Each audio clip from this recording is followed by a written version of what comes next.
ನಮಸ್ಕಾರ. ಇಂದಿನ ವಿಶೇಷ ಸುದ್ದಿಗೆ ಸ್ವಾಗತ. ಕರ್ತವ್ಯನಿಷ್ಠೆ ಮತ್ತು ದಕ್ಷತೆಗೆ ಹೆಸರಾಗಿರುವ ಪೊಲೀಸ್ ಇಲಾಖೆಗೆ ಮತ್ತೊಂದು ಹೆಮ್ಮೆಯ ಗರಿ ಸೇರ್ಪಡೆಯಾಗಿದೆ.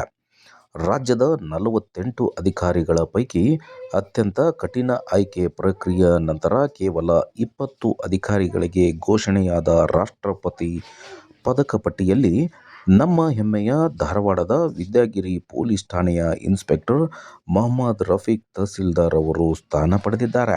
ಕಳೆದ 10 ವರ್ಷಗಳಿಂದ ಪೊಲೀಸ್ ಇಲಾಖೆಯಲ್ಲಿ ನಿರಂತರ ಸೇವೆ ಸಲ್ಲಿಸುತ್ತಿರುವ ಮೊಹಮ್ಮದ್ ರಫೀಕ್ ಅವರು ಅಪರಾಧಿಗಳ ಪಾಲಿನ ಸಿಂಹಸ್ವಪ್ನ.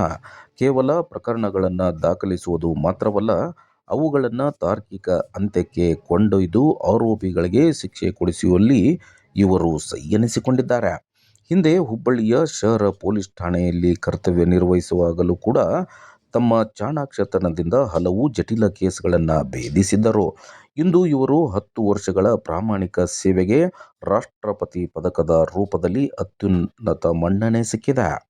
ವಿದ್ಯಾಗಿರಿ ಪೊಲೀಸ್ ಠಾಣೆ ವ್ಯಾಪ್ತಿಯಲ್ಲಿ ಕಾನೂನು ಸುವ್ಯವಸ್ಥೆ ಕಾಪಾಡುವುದರ ಜೊತೆಗೆ ಸಾರ್ವಜನಿಕ ಸ್ನೇಹಿಯಾಗಿ ಗುರುತಿಸಿಕೊಂಡಿರುವ ಇನ್ಸ್ಪೆಕ್ಟರ್ ಮೊಹಮ್ಮದ್ ರಫೀಕ್ ತಹಸೀಲ್ದಾರ್ ಅವರು ಜಿಲ್ಲೆಯ ಪೊಲೀಸ್ ಪಡೆಗೆ ಮಾದರಿಯಾಗಿದ್ದಾರೆ. ರಾಜ್ಯದ ಆಯ್ದ 20 ಅಧಿಕಾರಿಗಳಲ್ಲಿ ಒಬ್ಬರಾಗಿ ಆಯ್ಕೆಯಾಗಿರುವುದು ಧಾರವಾಡ ಜಿಲ್ಲೆಗೆ ಸಂದ ಗೌರವವಾಗಿದೆ. ಒಟ್ಟಿನಲ್ಲಿ ಖಾಕಿ ಉಡುಪಿನ ಗೌರವವನ್ನು ಹೆಚ್ಚಿಸಿರುವ ಇನ್ಸ್ಪೆಕ್ಟರ್ ಮೊಹಮ್ಮದ್ ರಫೀಕ್ ಅವರಿಗೆ ಇಡೀ ನಾಡು ಅಭಿನಂದನೆ ಸಲ್ಲಿಸುತ್ತಿದೆ.